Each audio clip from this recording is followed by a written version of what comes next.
Hello friends, आप सभी का स्वागत है eagle IAS the study zone में।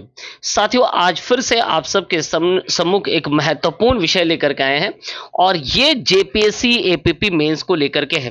पिछले कुछ दिन पूर्व ही आपने देखा कि जेपीएससी एपीपी के जो पीटी एग्जामिनेशन का रिजल्ट है वो घोषित किया गया था और इसी आधार पर सभी अभ्यर्थी मेंस की तैयारी में लग चुके होंगे। तो उन्हीं संदर्भ में जो है उसी संदर्भ में मैंने जेपीएससी एपीपी मेंस का जो सिलेबस है, एग्जामिनेशन पैटर्न है, उसको लेकर के डिस्कशन किया था और जीएस पेपर 4 का एनालिसिस भी किया था कि किस प्रकार के प्रश्न पूछे जाते हैं, किस लेवल के प्रश्न पूछे जाते हैं, कितने नंबर का प्रश्न पूछा जाता है। इन सभी बातों पर हमने डिस्कशन किया था। आज हम लोग डिस्कशन करेंगे एसे पेपर को लेकर के कि जेपीएससी एपीपी जो मेंस है उसमें एसे का पेपर क्या रहता है, इसका स्टैंडर्ड कैसा रहता है, मार्क्स का डिस्ट्रीब्यूशन कैसा रहता है और पैटर्न क्या रहता है, इसको लेकर के डिस्कशन करेंगे। तो चलिए साथियों, ये 2018 का कह रहा है जेपीएससी एपीपी मेंस है, पूर्व में जो हो गया है उसी का क्या है ना, एक पीवाईक्यूज है। चलिए, निबंध जिसका सब्जेक्ट कोड कितना है 3 है, ओब्वियसली जीएस का सब्जेक्ट कोड 4 था। तो अब देखिए यहाँ पर फुल मार्क्स कितने हैं, तो फुल मार्क्स हो गए 100। टाइम कितने दिए गए हैं, तो टाइम आपके हैं 3 घंटा। ठीक है, प्रत्येक प्रश्न जो है 50 अंक है। यहाँ देखिए निर्देश दिया गया है, जो प्रत्येक प्रश्न है वो कितना है ना, 50 मार्क्स के प्रश्न है।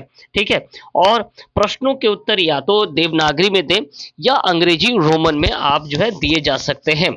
चलिए, अब क्या कह रहा है, प्रश्नों के उत्तर केवल हिंदी या रोमन लिपि में दिए जा सकते हैं। अब क्वेश्चन नंबर 1 यहां से शुरू होता है। क्वेश्चन नंबर 1 में क्या कह रहा है, right an essay on any one of the following. किसी एक पर क्या लिखना है, आपको एसे लिखना है। ठीक है, और आपके पास जो है कितने ऑप्शंस दिए गए, तो आपके पास 4 ऑप्शंस हैं, ए बी सी डी, और इन 4 में से किसी एक को आपको चूज करना है। जैसे पहला दिया है महिला आयोग कितना कारगर हुआ है, महिला आयोग जो है आज के संदर्भ में कितना कारगर हुआ है, इसको लेकर के डिस्कशन करना है। साथ में जनहित याचिकाएं, इसको उपयोग और दुरुपयोग, पीआईएल को लेकर के आपने हाल ही में देखा कि पीआईएल को लेकर के कई बातें जो है निकल करके आए हैं। तो इस पीआईएल को लेकर के आप डिस्कशन कर सकते हैं। एक अच्छा टॉपिक है, संवैधानिक चीज़ों से जुड़ा हुआ है। इसके साथ साथ न्यायपालिका से जुड़ा हुआ है। इसके साथ साथ लोक अदालत की कार्यशैली, देखिए ये भी एक है, लोक अदालत की कार्यशैली को लेकर के आपको क्या करना, डिस्कशन करना है। चौथा क्या दिया हुआ है, भारतीय चुनाव आयोग और उसकी चुनौतियां। ये सबसे कहना कह सकते हैं कि सबसे मार्केबल ऐसे हो सकता है कि भारतीय चुनाव आयोग और उसकी चुनौतियों को लेकर, अर्थात चुनाव आयोग के जो कार्य होते हैं, सीधी बात है कि चुनाव कराना और इस संदर्भ में जो कुछ भी कार्य रहता है उन कार्यों में क्या क्या समस्याएं आती है। तो ये वर्तमान परिदृश्य में इस पाठ को जो है काफी कुछ लिखा जा सकता है कि चुनाव आयोग के चुनाव कार्य के अलावा जो जो भी कार्य होते हैं उन कार्यों में क्या क्या समस्याएं जो है उनको फेस करना पड़ता है।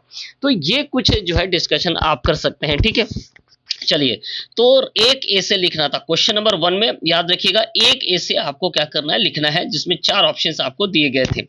चलिए नेक्स्ट देखते हैं कि क्या है। नेक्स्ट में फिर से लिखा हुआ राइट एन ऐसे on any one of the following. फिर से दो, क्वेश्चन नंबर 2 में भी 4 में से क्या करना है, एक पर आपको ऐसे लिखना है।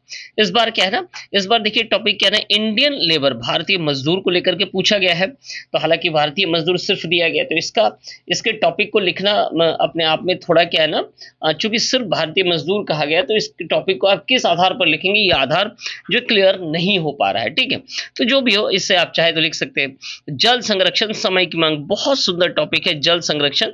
Water conservation is the need of the hour, समय की क्या है ना, मांग है। चूंकि जैसे जैसे ग्लोबलाइजेशन बढ़ रहा है, भौम जल की समस्या जैसे जैसे बढ़ रही है, पेयजल की समस्या जैसे जैसे बढ़ी है, उस आधार पर आप कह सकते हैं कि जो वाटर कंजर्वेशन का जो ज़रूरत है, जो नीड है, वो धीरे धीरे क्या ना बढ़ रहा है।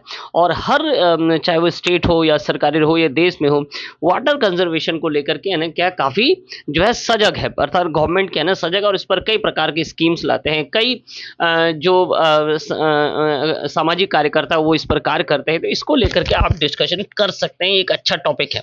चलिए, जनसंख्या की अभिवृद्धि एवं भारतवर्ष पर इसका प्रभाव, जनसंख्या की अभिवृद्धि अर्थात जनसंख्या वृद्धि को लेकर के और इसके इम्पैक्ट को लेकर के डिस्कशन करना है।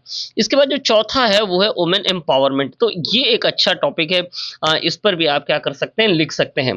तो आपने देखा कि 2 क्वेश्चन था, क्वेश्चन नंबर 1, क्वेश्चन नंबर 2, और इनमें प्रत्येक में आपको कहना याद रखिएगा 50 मार्क्स, अर्थात यहाँ जो आप एक रेशियो लिखेंगे उसमें आपको कितना मिलेगा, 50 मार्क्स मिलेगा। एक नंबर में भी आप अगर एक लिखेंगे तो उसमें भी 50 मार्क्स मिलेगा। ठीक है, चलिए आगे देखेंगे आगे क्या कुछ है। तो साथियों ये था एसे का पेपर, और एसे के पेपर को जो है इसमें 2 ही सेक्शन है। इन दोनों सेक्शनों में से जो है एक एक प्रश्न आपको क्या करना है, चूज करना है। आप एग्जामिनेशन या तो हिंदी में दे सकते हैं या किस पे दे सकते हैं, तो इंग्लिश अर्थात रोमन में दे सकते हैं, देवनागरी या रोमन में दे सकते हैं, 2 में से एक लैंग्वेज पर दे सकते हैं। और ऐसे आपको 4 क्या रहेंगे, एसे का ऑप्शन रहेगा, उनमें से किसी एक का चुनाव करना है। यहाँ आपको 50 मार्क्स है, और दूसरी और क्वेश्चन नंबर 2 में भी क्या है, 4 जो है आपके ऑप्शन दिए गए, उसमें से एक क्वेश्चन लिखना है। यहाँ भी क्या ना 50 मार्क्स है। तो साथियों ये जेपीएससी एपीपी मेंस का क्या था ना, एसे का पेपर था, है ना, एसे का पेपर था, और ये मार्किंग स्कोरिंग पेपर है।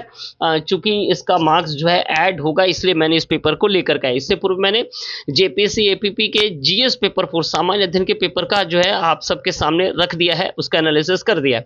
आज मैंने एसे पेपर को आप सबको दिखा दिया। चूंकि हिंदी और इंग्लिश साथियों के ना क्वालिफाइंग नेचर है, तो उसे आप जो है कभी भी उसे क्या कर सकते हैं, आप देख सकते हैं। ये पेपर जो स्कोरिंग था, इसलिए इस पेपर को लाया गया था। तो साथियों हमारे साथ जुड़े रहिए eagle IAS the study zone में जेपीएससी क्लासेस के लिए, और डिफरेंट जेपीएससी अपडेट के साथ साथ 14 जेपीएससी मेंस के लिए भी। आप सभी का बहुत बहुत धन्यवाद।